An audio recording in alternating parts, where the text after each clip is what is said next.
Mga aunties, magluluto tayo ng beef with bell pepper. Ito ang mga ingredients ko.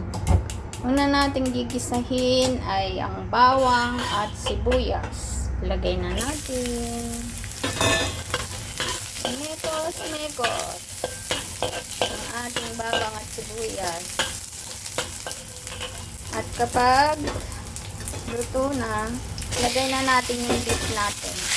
Mabilisan lang mga aunties ang luto nito kasi lagay na rin natin ang bell pepper natin kasi madali lang siyang maluto.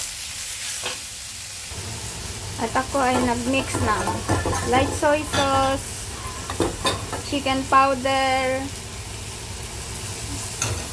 white pepper, then akin ang ilalagay siya. Konti lang. Kasi minarinate ko na yung beef ko.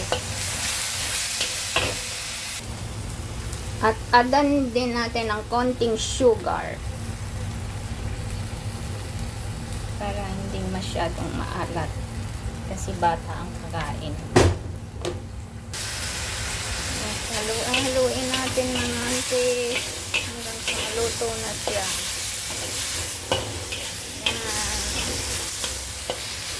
The beef is ready. Thank you for watching, mga aunties.